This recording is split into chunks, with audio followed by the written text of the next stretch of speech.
Iran যে কোনো আগ্রাসনের কঠোর জবাব দিতে প্রস্তুত রয়েছে বলে হুঁশিয়ারি দিয়েছেন দেশটির প্রতিরক্ষা মন্ত্রী ব্রিগেডিয়ার জেনারেল আজিজ নাসির জাদে। তিনি বলেন, তেহরান যুদ্ধবিরতিতে পুরোপুরি আস্থা রাখতে পারছে না, তাই সম্ভাব্য যে কোনো পরিস্থিতির জন্য যুদ্ধের প্রস্তুতি রয়েছে। জেনারেল আজিজ নাসির জাদে তুরস্ক ও মালয়েশিয়ার প্রতিরক্ষা মন্ত্রীর সঙ্গে পৃথক ফোনালাপে এসব কথা বলেন। তুরস্কের প্রতিরক্ষা মন্ত্রী ইয়াসার কুলারকে তিনি বলেন, ইরান চায় না এই অঞ্চলে যুদ্ধ বা অস্থিরতা ছড়াক, তবে যদি কেউ আগ্রাসন চালায় তাহলে ইরান শক্তিশালী ও ধ্বংসাত্মক প্রতিক্রিয়া জানাবে।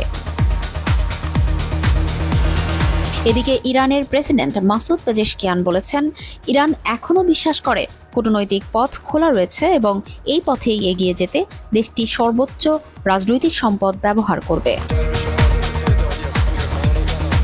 প্রবাসী ইরানিদের উদ্দেশ্যে দেওয়া এক বার্তায় তিনি বলেন, তেহরান কূটনীতি ও গঠনমূলক পারস্পরিক সহযোগিতার পক্ষে এবং যুদ্ধের বিপক্ষে।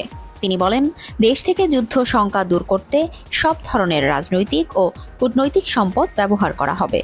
একই সঙ্গে ইরানি জনগণের প্রাকৃতিক অধিকার রক্ষায় কাজ করবে তারা। পেজেশকিয়ান আরও বলেন, ইরান কখনোই যুদ্ধ চায়নি, বরং বিশ্বব্যাপী টেকসই শান্তি প্রতিষ্ঠায় গঠনমূলক ভূমিকা রাখাই ছিল দেশটির লক্ষ্য।